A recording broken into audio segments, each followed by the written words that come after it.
Hey guys, welcome back.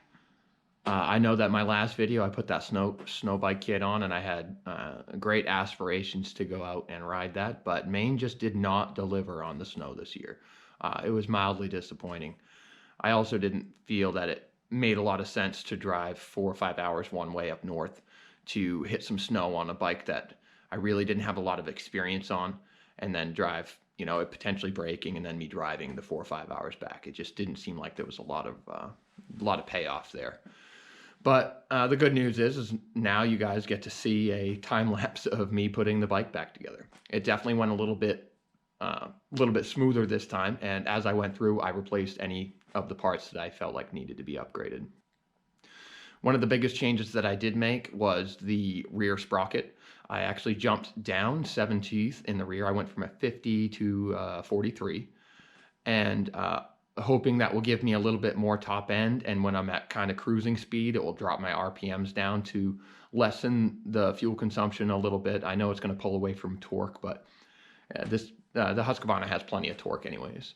But I did replace front and rear sprocket, as well as front tires, tubes, brake pads, and rear tire tube and brake pad. I also added a little bit wider tire in the rear so I can have a little bit more footprint for traction, as well as a little bit taller as well. So hopefully those improvements will give me a little bit better traction and a little bit better cruising speed. I also got a PSR manual cam chain tensioner. I just didn't end up putting that in yet. This is going to be my next project right here. This is a KX250. My little brother Drew was riding a KX100 last year and he absolutely loved it. He got really good on it, but sadly it blew up. So now we're moving on to something that's a little bit bigger, deciding to stay with the 2-stroke. We're doing all new round plastic for this, tires, brakes, chain, sprocket.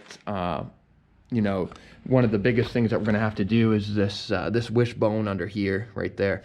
All the bushings are all blown out, and the last person that had this just slid the bolts in there with no bushings, so the wishbone's no good. So we got a new piece for that.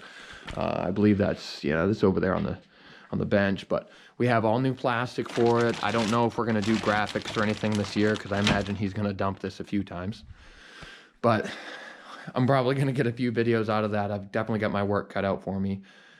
I came down the other morning and it was sitting on its side. I fell off this stand here, and so we're probably going to need to pull the carb off and clean the carb out, change the plug, and do an oil change on it too. I haven't even attempted to kick it, but I think this is going to be a great bike for him this year, and I hope he learns a lot while riding it. Oh, there's the old Husky right there.